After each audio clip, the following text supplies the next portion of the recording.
सम sometimes ये होता है कि हम कोई भी प्रोग्राम लिखते हैं और वो प्रोग्राम में कोई ऐसा एरर आ जाता है जिसकी वजह से प्रोग्राम क्रैश कर जाता है, या फिर वो प्रोग्राम एबनॉर्मली टर्मिनेट हो जाता है, यानी ख़त्म हो जाता है, एबनॉर्मल बिहेवियर शो करता है। आपने अक्सर देखा होगा, व्हाट्सएप या कोई ऐप आप यूज़ कर रहे होते हैं और उसके बाद this application has been crashed या this application has stopped working, और फिर वो आपसे कुछ प्रॉम्प्ट मांग रहा होता है, क्लोज या वेट। तो वो सारी चीज़ें जो हैं वो बिकॉज ऑफ एबनॉर्मल टर्मिनेशन होती हैं, यानी क्रैश कर जाना ऐप का। तो ये एक बहुत नेगेटिव अप्रोच है और इससे बचना चाहिए हमेशा। यानी अगर आपके प्रोग्राम में कोई एरर है और आपको डाउट है कि इसमें एरर आने के चांसेस हैं, you are not sure about that, तो ऐसे प्रोग्राम को हम नॉर्मली ट्राई के अंदर लिख लेते हैं, ट्राई लिखते हैं और उसके अंदर लिखते हैं, ट्राई का मतलब कोशिश करो, try to run it off, and if that gives you an error, then enclose that error inside a catch block. यानी सिंपल सा कॉन्सेप्ट ये है कि आपने क्या करना है, कोई भी प्रोग्राम जो आप रन कर रहे हो उसके अंदर जो रिस्की लाइंस हैं जिनसे एरर आने के चांसेस हैं, उसको आपने ट्राई में डाल देना है। अगर एरर आया तो वो कैच के अंदर चला जाएगा, ठीक है, यानी एरर कैच हो जाएगा। और अगर एरर ना आया तो वो नॉर्मली एग्जीक्यूट कर जाएगा। तो ये टॉपिक है हमारा लैब 10 से रिलेटेड। लैब 10 के अंदर हमने इसी को डिस्कस करना है, तो थोड़ा सा आज इसको प्रैक्टिकली करके देखते हैं ताकि आपके लिए लैब 10 करनी आसान हो। When a program runs into a runtime error, the program terminates abnormally. So whenever there is an abnormal condition of a program, it terminates. ठीक है? How can you handle the runtime error so that the program can continue to run or terminate gracefully? हमारा गोल इस वक्त ये है कि programme या तो सक्सेसफुली कंप्लीटली एग्जीक्यूट हो या रन हो, या फिर वो टर्मिनेट भी हो तो वो क्रैश ना करे बल्कि वो ग्रेसफुली टर्मिनेट हो, यानी एक प्रॉपर अप्रोच के थ्रू टर्मिनेट हो। तो एक्सेप्शंस इसी कॉन्सेप्ट को बोलते हैं। एक्सेप्शन आप बोलेंगे किसको? एक्सेप्शन बोलते हैं कि अनएक्सपेक्टेड कंडीशंस, ऐसी कंडीशंस जिनके बारे में आपने सोचा हुआ ना हो या आपको अंदाज़ा ना हो कि ये प्रोग्राम एबनॉर्मल बिहेव कर सकेगा, और उसकी वजह से नॉर्मल फ्लो ऑफ प्रोग्राम जो है वो डिस्टर्ब हो जाता है। और फिर फाइनली आपको क्या करना पड़ता है, उस प्रोग्राम की उस एबनॉर्मल कंडीशन को हैंडल करने के लिए कैच ब्लॉक लगाना पड़ता है। यानी अगर किसी प्रोग्राम में चांस ऑफ एरर है तो आप ट्राई कैच के थ्रू उस एरर को हैंडल कर सकते हो। Is that fine?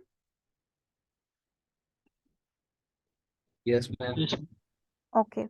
सो हम एक्सेप्शन हैंडलिंग का बेनिफिट ये है कि हम इसकी मदद से बहुत रोबस्ट किस्म के प्रोग्राम्स बना सकते हैं।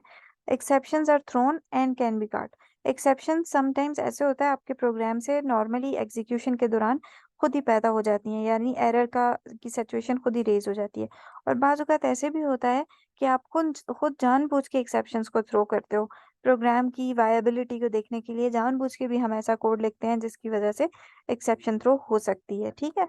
और फिर उस एक्सेप्शन को आप कॉट करोगे। अब इससे अगर थ्योरेटिकल क्वेश्चन आया तो वो इस तरह कहा सकता है पेपर में, that how do you handle your exceptions and what sort of exceptions are there, and how do you catch errors, how do you deal with the risky code that has the possibility to come upon with certain errors. So इस तरह के question statements अगर theoretical आया तो आ सकता है। या फिर आपसे ऐसे पूछा जा सकता है, what sort of run time exceptions do exist. Run time पे कौन सी एक्सेप्शन जनरेट हो सकती हैं वो भी हम डिस्कस करेंगे दोबारा।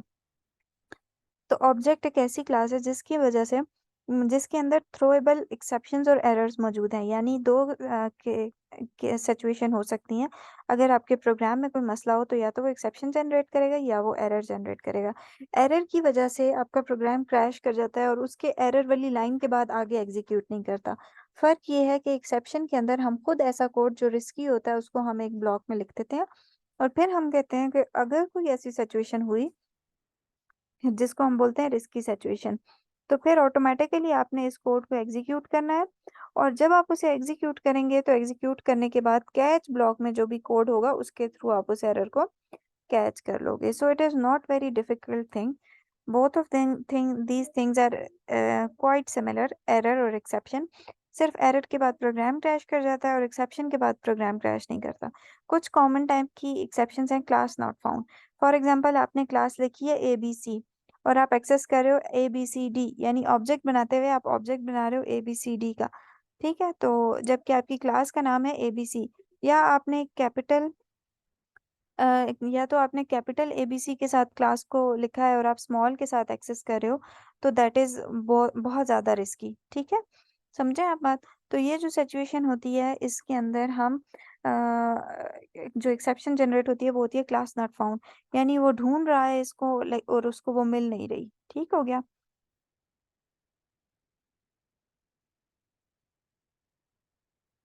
अब रन टाइम एक्सेप्शन बहुत कॉमन एक्सेप्शन है और इसमें arithmetic exception, null pointer exception आता है, index out of bound exception आता है, इलीगल आर्गुमेंट एक्सेप्शन। इसको थोड़ा सा डिस्कस करते हैं क्योंकि ये हमारे पास काफ़ी यूज़ होता है। अरिथमेटिक एक्सेप्शन वो होती है जैसे आपने डिवाइड बाय ज़ीरो किया। जब भी आप डिवाइड बाय ज़ीरो करते हैं तो ऑटोमेटिकली वो आपको इन्फिनिटी देता है और उसको आप हैंडल नहीं कर पाते, इसलिए हम जो एक्सेप्शन जनरेट होती है उसको बोलते हैं ये अरिथमेटिक है। इसी तरह नल पॉइंटर मीन्स किसी पॉइंटर को या किसी वैल्यू को आप एक्सेस कर रहे हो और उसके अंदर कोई डेटा स्टोर ही नहीं है, वो नल है। दैट मीन्स कि वो आपको नल पॉइंटर एक्सेप्शन देगा। इंडेक्स आउट ऑफ बाउंड में एरे का साइज 5 है और आप छठे या सातवें या हजारवें एलिमेंट को एक्सेस कर रहे हो तो वो आपको देगा index out of bound exception. तो ये बहुत सारी एक्सेप्शंस की टाइप्स हैं जो आपको पता होनी चाहिए। टाइप्स ऑफ एक्सेप्शन में 3 तरह की एक्सेप्शंस आती हैं, या तो एरर्स होते हैं और वो सीरियस प्रॉब्लम्स होते हैं या फैटल प्रोग्राम्स होते हैं।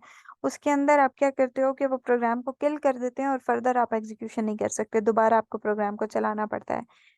एक्सेप्शन जो है वो प्रोग्राम खुद भी थ्रो करता है और यूज़र भी उनको थ्रो कर सकता है, मतलब ज़बरदस्ती थ्रो भी करवा सकता है। एक्सेप्शन को हैंडल भी किया जा सकता है। और फिर रन टाइम एक्सेप्शन जो है वो होती है जब इल्लीगल ऑपरेशन आप कोई परफॉर्म करते हो जिसकी आपको परमिशन नहीं होती और प्रोग्राम चल रहा होता है, उस वक्त वो एक्सेप्शन जनरेट होती है, that is known as run time exception. और नॉर्मली जेवीएम के थ्रू ये एग्जीक्यूट होती है, जावा वर्चुअल मशीन के थ्रू एग्जीक्यूट होती है जो रन टाइम एक्सेप्शन है। This is quite importance, this is quite of a bit importance. The basics of Java exception handling means exception handling के अंदर आपने करना क्या है, लिखना क्या है। इसके अंदर आप सिंपली एक कोड लिखोगे जो कि कोई भी एरोनियस कोड होगा, यानी उसके अंदर एरर होगा और वो एक्सेप्शन थ्रो करेगा। फिर आप उस एक्सेप्शन को कैच करोगे। ठीक है, तो जहां से एक्सेप्शन थ्रो होगी वो ट्राई ब्लॉक के अंदर और जहां से कैच होगी वो कैच ब्लॉक के अंदर आ जाएगा। और exception only caught if handler exist, सिर्फ तभी वो आप उनको कैच कर सकते हो अगर उसका हैंडल एग्जिस्ट करता है। अब यहाँ देखिए, आपने जो भी कोड था जिससे एक्सेप्शन जनरेट हो सकती थी उसको आपने ट्राई ब्लॉक के अंदर लिख लिया है और कैच के अंदर एक्सेप्शन टाइप आप हमेशा मेंशन करोगे कौन सी टाइप है, उसके साथ उसका ऑब्जेक्ट और फिर एक्सेप्शन को आप एग्जीक्यूट करोगे। ठीक है। एन एक्सेप्शन हैंडलिंग एग्जाम्पल में डिवीजन बाय जीरो एग्जाम्पल है, जिसका मतलब है कि आपने कोई ऐसी डिवीजन परफॉर्म की है जिसमें आपने ज़ीरो से डिवाइड किया है और उससे जो एक्सेप्शन जनरेट होगी वो अरिथमेटिक एक्सेप्शन होगी और फिर आपने उसको कैच भी करना है। फाइनली फाइनली सनावला को बुलाओ करें। Okay, I think I have allowed already, he is in the class. Okay, there is a difference between finally and final. Please ये बात अपने दिमाग में रखें कि फाइनली और फाइनल में डिफरेंस है। अगर ये लास्ट क्लासेस भी आप इम्पोर्टेंट है और आप बहुत कीनली लेंगे तो आपको बेनिफिट होगा। फाइनली जो है, फाइनली रिप्रेजेंट करता है कि अगर एक्सेप्शन जनरेट हुई है या नहीं हुई। हर सूरत ट्राई ब्लॉक के बाद जो कुछ भी फाइनली के अंदर होगा वो जरूर एग्जीक्यूट होगा। और अगर है फाइनल, फाइनल का मतलब है फाइनल के बहुत सारे यूजेस हैं। फाइनल नॉर्मली बोलते हैं कोई ऐसी चीज जो कि चेंज ना हो सके। अगर आपने किसी फंक्शन के साथ फाइनल लिख लिया इसका मतलब है वो ओवरराइड नहीं हो सकेगा। और अगर